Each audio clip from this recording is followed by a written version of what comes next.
பார்த்தீங்கன்னா செயின் என்னோட செயின் வந்து அறுந்து போச்சு. இது பாருங்கள், இந்த பார்ட்டு தனியாக இருந்துச்சு. இது கிட்டத்தட்ட 2 மாதம் ஆச்சு. இந்த செயினை நான் 2 மாதத்துக்கு முன்னாடியே மாற்றிருக்கலாம். இவ்வளோ கோல்டு ரேட் விற்கிது. இதுக்கு சேதாரம் கூலிலாம் எப்படி இருக்கும், எது இருக்குன்னு அதோட தெரியல. அதிகமாக இருக்கா பயந்துட்டே 2 மாதமாக மாற்றலை. சரி, இப்போ போய் மாற்றலான்னு கேட்டால் 1 கிராம் ரேட்டு 14,850 சொல்கிறாங்க. ரேட்டுன்னு நினைக்கிறேன். 14,200 850 வந்துடுச்சு.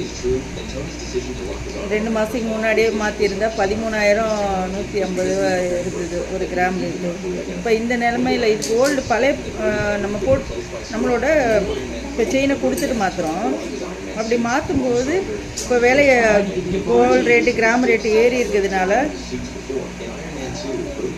இது சாதகமாக பாதகமாக மாற்றலாமா? பழைய பவுன் இந்த நேரத்தில் மாற்றலாமா?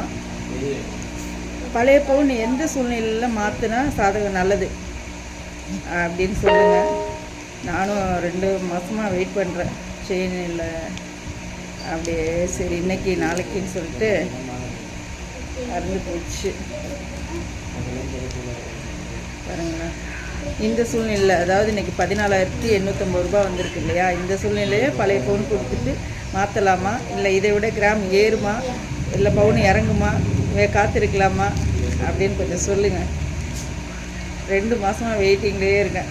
பயந்துட்டு இந்த மாற்றலாமா மாற்றக்கூடாதா, எப்போ மாற்றலான்னு அந்த குழப்பத்திலே இருக்கேன்.